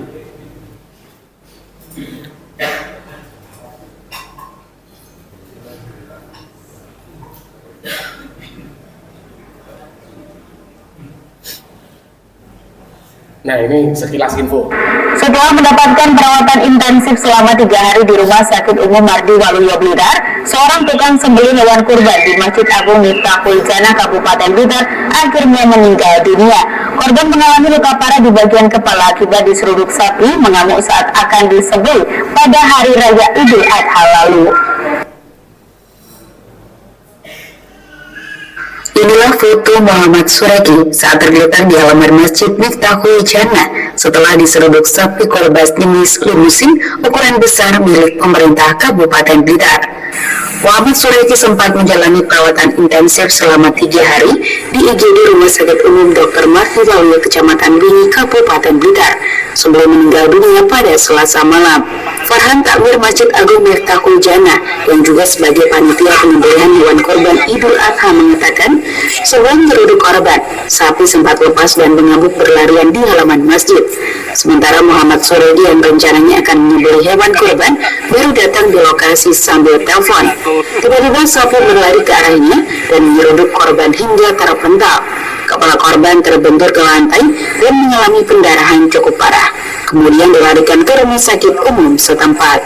Masih perawatan itu, kadang-kadang sedang telepon itu, nah dia menghubungi atau dihubungi siapa, kurang tahu kira-kira. Nah, sementara dia telepon, sapi yang lepas tadi tepatan balik arah menuju ke beliau. Dia sementara posisinya belum tidak siap. Setelah dekat ya tadi kecelakaan yang tadi harapkan dia hidup menyerang Pak Kiai ini berarti. Itu sempat langsung terlempar gitu atau bagaimana Pak? Ya terlempar gitu, kemudian jatuhnya kelepatan kepalanya itu yang terkena papit. Terus beliau sempat dirawat berapa lama Pak di rumah sakit? Di rumah sakit sekitar kejadiannya itu hari. Ya, jadi ada rawan kecelakaan kerja. Itu yang di seruduk sapi. Terus kalau misalnya kita hanya rajang-rajang daging mas, nggak apa-apa, itu nggak ada selenak sapi. Kecelakaan kecil apa? Keperang peso pak, bu. Kok nanti dereng keperang peso? Terutama bapak-bapak waktu ngeleti. Nah, sering gitu. Nah, itu perlunya kita apa? Pertama teknik kita, kemudian alat safety kita. Intinya kehati-hatian kita untuk mendapatkan keselamatan. Ini ikhtiar, hanya bentuk ikhtiar kita untuk mendapatkan keselamatan. Nah, kesehatan dari sisi apa? Kalau kesehatan itu dari sisi dagingnya. Dagingnya itu harus sifatnya asuh. Asuh itu apa? Yang pertama aman. Ibu, daging asuh yang pertama aman dagingnya. Aman dari apa? Aman dari bakteri. Aman dari virus penyakit. Makanya tadi kita tidak boleh memilih hewan yang sakit karena dagingnya tidak aman dari penyakit. Aman dari sakit, penyakit, bakteri itu aman. Kemudian asuh sehat. Dagingnya sehat. Daging yang sehat diperoleh dari hewan yang sehat. Kemudian cara mengolahnya pun juga sehat. Nah, kalau misalnya daging sudah diseset, kemudian lapisan di bawah di lantai itu tidak dilapisi, tidak dibersihkan, tidak higienis, yaitu rawan bakteri. Jadinya nanti juga akan dagingnya tidak sehat. Berikutnya apa? Aman, sehat, asuh, utuh. Utuh dalam artian apa? Kandungan gizinya utuh. Lah gimana mas masak bisa daging kandungan gizinya berkurang? Bisa. Kalau apa? Panjenengan ngolah daging, dicuci, kemudian disimpan, itu tidak utuh lagi kandungan gizinya. Pertama, kalau daging yang sudah dicuci baru disimpan, pertama itu kandungan gizi sudah tidak utuh, yang kedua rawan bakteri, cepat busuk. Terus solusinya gimana biar kita tidak cuci? Panjenengan kalau misalnya mulai dari bapak-bapak yang ngeleti daging, nyeseti daging, memisahkan daging dari tulang, intinya jangan terkena kotoran, jangan disiram pakai air. Kalaupun toh ada daging yang nyentuh tanah, dilap pak, jangan dicuci, dilap, dibersihkan pasirnya, dibersihkan kotorannya yang kelihatan itu dilap. Ada bercak darah, dilap. Kemudian ibu-ibu kalau misalnya di rumah sudah dapat jatah hewan kurban, jatah daging kurban di rumah, sebelum disimpan di kulkas, di freezer, dipotong dulu, dipotong sesuai porsi. Jadi porsi masak panjenengan ibu-ibu sudah paham ya, sudah tahu porsi masak misalnya daging sandung lamur mau dimasak rawon, mau dimasak soto, mau ukurannya berapa, dipotong per menu, dipotong kecil-kecil. Kemudian kalau ada bercak darah, ada kotoran, dilap semawon, dilap pakai tisu. Kan sekarang ada tahu tisu yang untuk bukan tisu muka nih, bukan tisu muka tapi ada tisu untuk makanan, yang untuk lemek gorengan ini bu. Ya itu. Nah itu bisa dilap, ditutul-tutul untuk biar dagingnya keset. Setelah dipotong, disimpan di satu wadah, itu sudah satu wadah itu satu porsi, sekali masak satu wadah itu baru dimasukkan ke freezer. Jadi tidak satu gelondong utuh daging dimasukkan ke freezer, nanti kalau mau masak dikeluarkan, direndam air, baru dipotong, sisanya masukkan freezer lagi. Itu sudah tidak utuh kandungan gizinya. Nah itu untuk mendapatkan daging yang utuh dalam artian kandungan gizinya. Nah yang terakhir apa? Aman, sehat, utuh. Yang terakhir apa? Asuh, halal. Halal dari cara menyembelihnya. Jadi kalau cara menyembelihnya yang orangnya agamanya bagus, ibadahnya tertib, akidahnya lurus, punya ilmunya dalam menyembelih, insya Allah halal, begitu ya.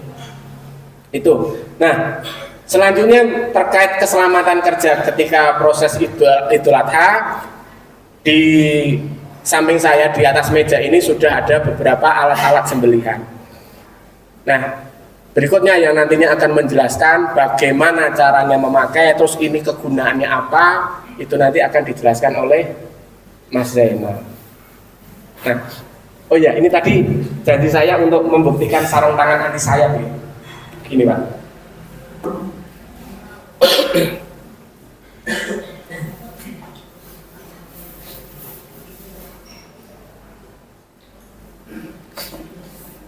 Ini pisau untuk sembelih sapi.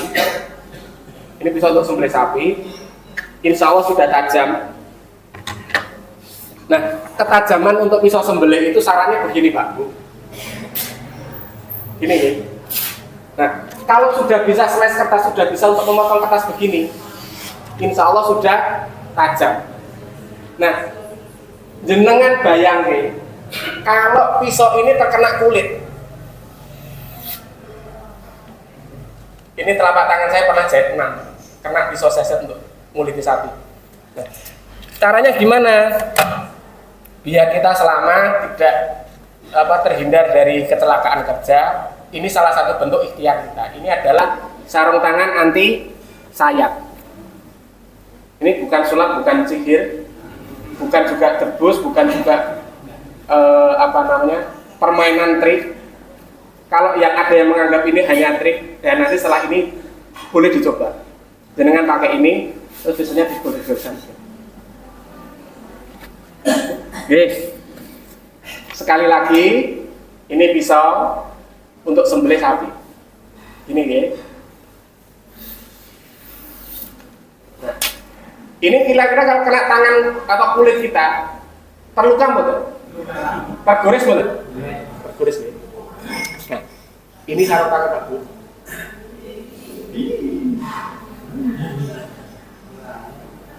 Oke. Insya Allah aman. Oke, ora ditempelke maksudku dianggap monggo dengan cobi. Oke. Ini cuma digores tok, ditempel di. Nah, ini begini. Material sarung tangannya dari apa?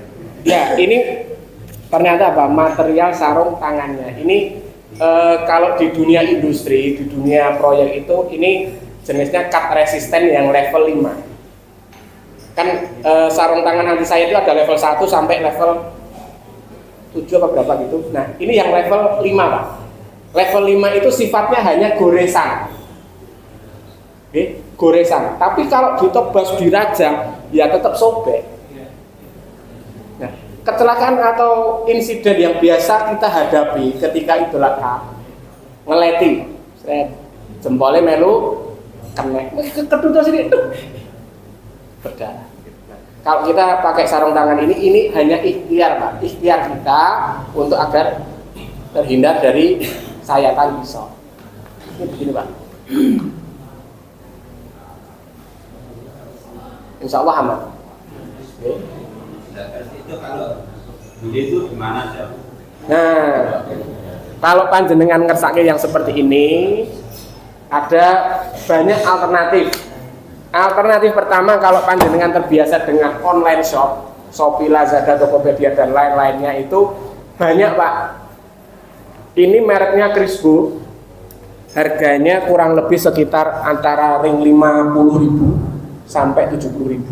Yang mereknya Crispo. Ada mereknya Gantero itu hanya 35.000, ada 40.000, ada. Seperti itu. Jadi kalau panjenengan terbiasa dengan online shop, biasanya toko oranye, toko hijau, atau toko biru itu blibli.com itu ada di situ Pak. Kalau panjenengan tidak terbiasa dengan online shop, ada Mr. DIY di Solo Baru ada, Kartosuro ada, terus S Hardware di Paragon ada. Panjenengan padosi namanya sarung tangan anti sayap atau glove cut resistant. Yang level 5 Pak. Ada levelnya 1, 2, 3, 4 sampai 5. Nah, ini panjenengan cari yang level 5. Oke, level 5 ini insya Allah bisa menahan sayatan pisau. Begitu. Itu yang dari saya. Nambah sedikit Pak. Tadi terkait yang saya sampaikan upah jagal. Nah, upah jagal ini apakah boleh diambilkan dari hewan udhiyah? Tidak boleh. Boleh atau tidak untuk sebagai upah jagal? Jawabannya tidak boleh. Tapi kalau misalnya dari panitia, dari sohibul korban memberikan sebagai hadiah, itu semua tergantung akadnya, Pak. Jadi kalau hadiah posisinya apa?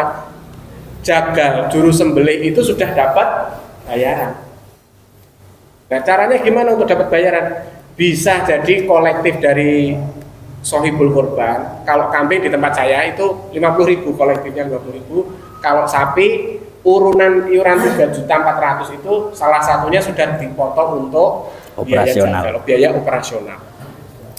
Tapi ewadene dari takmir, dari panitia, dari sohibul korban berlebih ingin memberikan sebagai hadiah untuk jaga, untuk jamaah, boleh. Mas, jenengan kerso kepalane mboten? Oh nggih Pak, gua jenengan pendek ini sebagai hadiah. Boleh.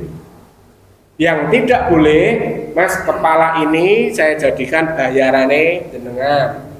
Kulit 5 ekor sapi sebagai bayarane jenengan. Jadi saya nggak ngasih uang. Itu tidak boleh. Itu tidak boleh. Jadi bayarannya jagal itu ya uang, bukan bagian dari hewan kurban. Begitu ya. Saya luruskan dari yang saya sampaikan itu.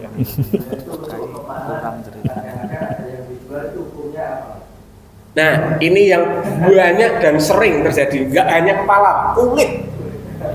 Kalau kepala itu masih kadang ada yang mau mecah, Pak. Mau mecah, Mas, Pak, aku pengen gombyok lidah enak, dimasak enak.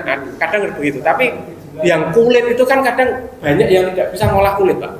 Nah, dijual itu posisinya begini. Tadi yang disampaikan Mas Zen.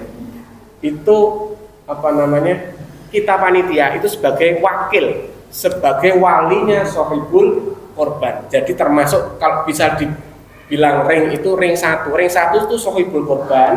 Kalau di masjid itu panitia sebagai wakil sohibul korban masuk ring 1.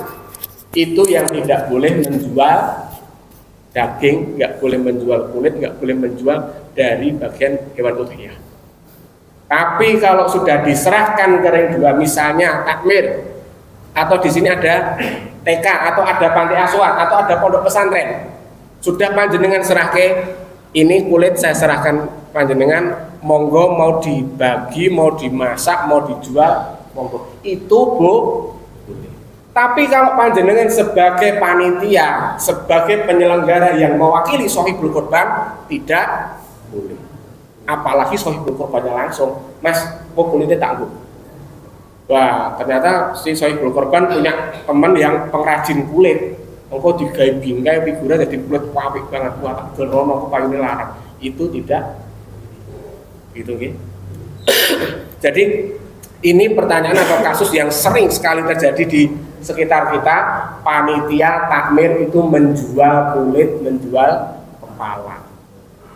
Apakah terus setelah ada edukasi begini masih tetap ada? Ya ada. Makanya tugas dari kita ketika kita sudah mengetahui hukum-hukumnya, mengetahui apa namanya dalil-dalilnya, ya kita ingatkan. Kita ingatkan, ini yang penting apa? Akadnya dulu, Pak. Jadi saat ini yang sudah duduk di kepanitiaan itu jenengan sebagai wakil sohibul korban. Wakil sohibul korban itu tidak boleh menjual daging, kepala, kaki dan kulit. Apapun itu tidak boleh dijual. Tapi kalau misalnya di masjid ini ada kepengurusan, misalnya ada penggalang bagian penggalang dana, ada jiwa sosial, terus ada pondok atau ada apa namanya pantinya. Nah, itu dari panjenengan sebagai panitia menyerahkan ke pihak kedua. Monggo ini hibah dari kami untuk panjenengan, arep didol, arep dimasak, arep diolah, mau dibagi lagi, terserah. Itu boleh. Seperti itu nggih. Ada lagi, Pak? Tambon? Dari Mas Zen ada yang ditambahkan? Mas Bagus? Tambahan sedikit dari kami, tadi kan kami terbuka untuk panjenengan, misalnya ada putra-putra panjenengan yang ingin belajar jaga, ingin menjadi seorang juru sembelih halal, kami terbuka untuk masuk ke grup kami, kelompok kami terbuka untuk itu. Kemudian yang kedua, panjenengan kalau misalnya punya alat sembelih, panjenengan terbiasa nyembelih, terbiasa ngelet, ingin belajar asah, kami juga terbuka. Kami juga beberapa kali diundang ke masjid-masjid untuk memberikan pelatihan tentang asah bilah. Biasanya kalau asah bilah, Pak, ini paling seru dan paling diminati oleh bapak-bapak. Karena apa? Ini menyangkut barang-barang tajam, benda-benda tajam, bukan senjata tajam ya, benda tajam saya bilangnya. Kalau senjata tajam nanti tujuannya beda. Ini benda tajam. Itu sangat menarik, Pak. Pisau itu, ini pisau pabrikan yang bentuknya kurang menarik, tapi harganya yang bikin ngorot-ngorot. Nah, ada lagi yang bentuknya menarik yang tadi disampaikan Mas Zed. Ini golok ini, Pak. Golok ini selain alat fungsinya, tapi juga ada nilai seninya. Nah, ini menarik sekali. Jadi bahan pisau itu banyak sekali, Pak. Yang kita tahu, pir, laker, apalagi, ya itu. Tapi di luar sana itu kita ada, kalau yang bahan limbah itu ada penroll, ada klep kapal, terus ada lagi kalau yang baja modern ada yang bahannya slipner, ada yang apa namanya kaldi, masih banyak. Terus ini kalau orang awam kita dulu nyebutnya stainless, padahal di dalam kandungan pisau ini tidak ada kandungan stainlessnya. Ini full karbon, Pak, high karbon.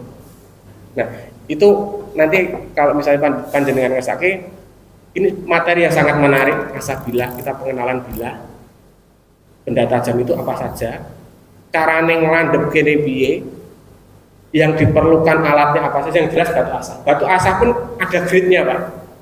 Intinya ada grade kasar, medium, halus.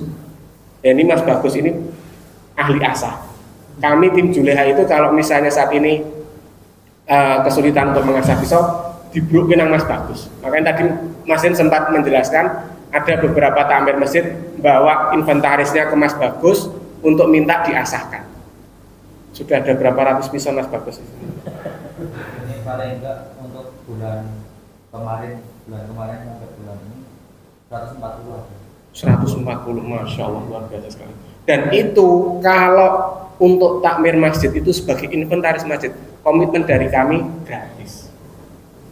Jadi misalnya Masjid Al-Mukarramah punya inventaris pisau sembelih, pisau seset, itu kalau misalnya mau ditajamkan, mau diasahkan, bisa ke kami nanti insya Allah gratis. Tapi kalau itu sebagai inventaris pribadi, ada tarifnya. Tarifnya berapa? Ya nanti sama Mas Bagus. Begitu ya Pak? Cakap semantan atur kula matur. Kasus contoh sembelih yang Isa kan. Oh, nggih. Nanti terlewat itu. Nah, kalau sudah belajar di Juleha, gabung di Juleha itu sembelihannya gimana toh hasilnya? Ini ada beberapa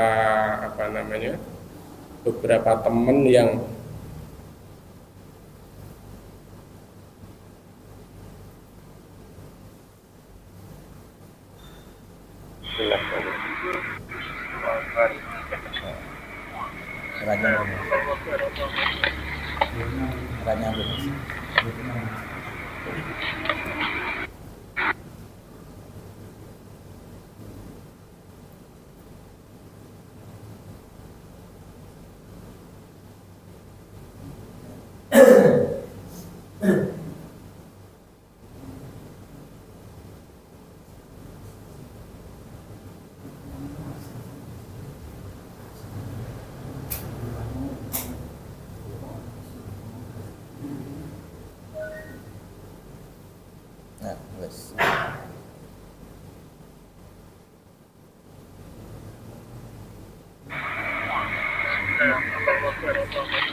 Nah ini contoh sembelih di Turki Pak, di rumah potong yang ini karena begini.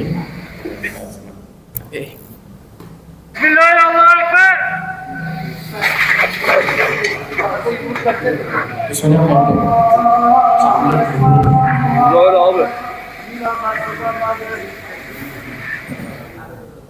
Nah, ini masjid Pak. Oh, sekali tarik. Pakai goloknya ini Mas Ki? Pakai ini. Pakai yang Mas Ki. Nah, ini dorong.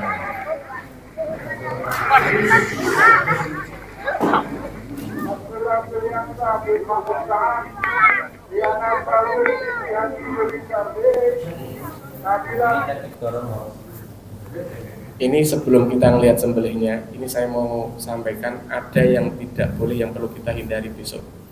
Nah, ini Pak. Kakinya ini Pak. Bahaya. Nah, pertama ini membahayakan orangnya yang injak kaki. Pertama itu. Yang kedua, ini salah satu bentuk ketidakihsanan. Adabnya kurang.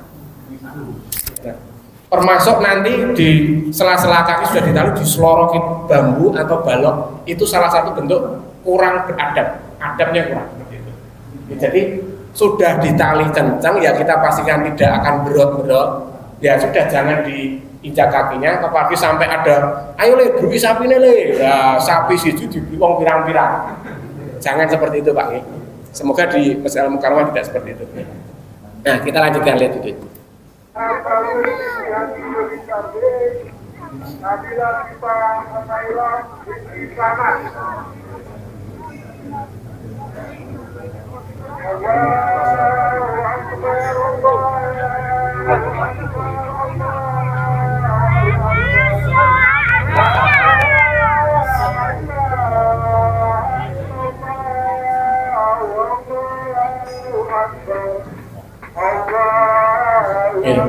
Tadi sebelum proses nyembelih, jagal itu kan masih sudah tinggal nyurung peso, masih nunggu menyebutkan nama sohibul korban.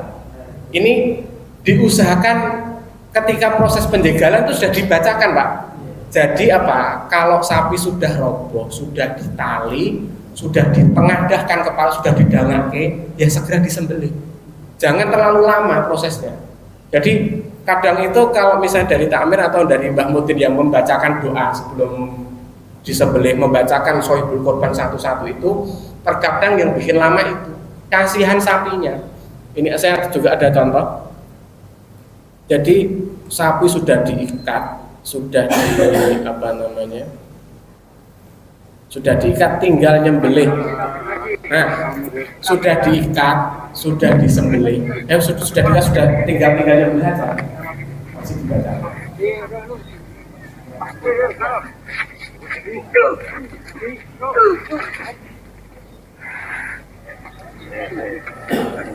Kali ini ganggu lagi kali ini.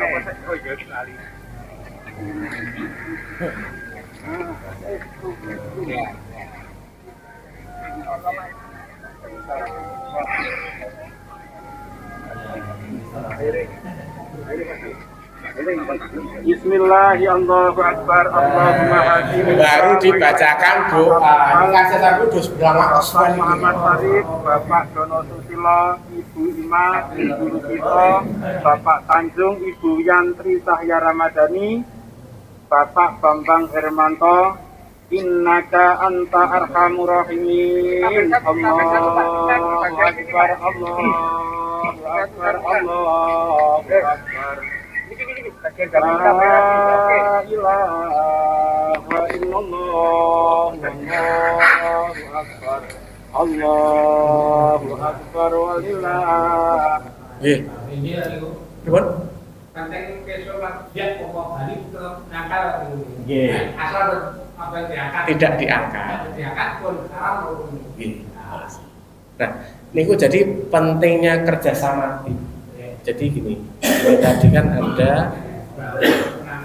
Nah, ketika nyembelih ini Pak, ini Mas Asep, terus kemudian ini operator kepala, orang-orang yang di sini sama yang di sini itu nanti yang memperhatikan sudah terputus atau belum. Jadi kalau juru sembelih ketika sudah memegang pisau, fokusnya hanya ada di pisau. Gerakannya hanya ada fokus di pisau, jadi kurang memperhatikan di mana yang terputus. Nah, itulah tugasnya dari operator kepala atau yang memegang gelambir. Jadi itu kerja tim. Jadi yang mengingatkan ada saluran kerongkongan, saluran apa, saluran makan sudah terpotong, terus kemudian darah sudah mengalir dua cabang ini, sudah cukup Mas, pisau diangkat, nah, baru pisau diangkat. Begitu. Jadi panjenengan kalau misalnya belum bisa menyembelih saat ini, peran ini penting Pak. Jenengan megangi gelambir, megangi kepala biar tetap danga sambil melihat yang terpotong mana. Karena halal atau haramnya dari sini Pak. Awalnya berawal dari sini. Kalau terpotong saluran wajibnya halal sah. Kalau ternyata belum terpotong, pisau sudah terangkat, nah itu. Jadi disarankan perhatikan dulu Pak. Perhatikan dulu. Gitu, jadi terus terkait yang membacakan doa ini ketika proses sapi kedua dimasukkan ke tempat penyembelihan. Nah itu dari takmir atau dari kiai atau dari Mbah Mudinnya itu sebaiknya sudah membacakan doa. Sohibul korban Bapak A, B, C, D 1, 2, 3, 4, 5, sampai 6, 7 selesai. Jadi diharapkan sapi sudah siap disembelih, tinggal nyembelih, nggak nunggu lama seperti kita. Gitu Bang ya? Alhamdulillah sudah cukup, berarti ini seharusnya selesai jam 7 kita sampai setengah 9, molor 1,5 jam. Alhamdulillah sudah selesai. Saya mohon maaf kalau ada salah-salah kata, kalau misalnya tadi ada yang terkait fikih atau syar'i yang ada yang kesalahan dari saya, mohon dimaafkan, saya akan banyak istighfar. Dan jika ada yang bermanfaat, itu datangnya dari Allah, semoga menjadi keberkahan ilmu buat kita semua. Marilah kita tutup dengan kafaratul masjid. Subhanakallahumma wa bihamdika asyhadu an la ilaha illa anta astaghfiruka wa atubu ilaik. Sekian, assalamualaikum warahmatullahi wabarakatuh. Baik, alhamdulillah Bapak sekalian, ya, kita sudah mendengar, memperhatikan dan mengamati bagaimana terutama cara penyembelihan yang sahih. Semoga Bapak-bapak sekalian mendapatkan pencerahan ya, terutama ilmu ini, dan semoga juga dapat kita amalkan dan terapkan pada korban hari raya Idul Adha tahun ini. Allahumma amin. Ya, mungkin sekian dari panitia, kurang lebihnya mohon maaf. Billahi taufiq wal hidayah. Wassalamualaikum warahmatullahi wabarakatuh. Waalaikumsalam.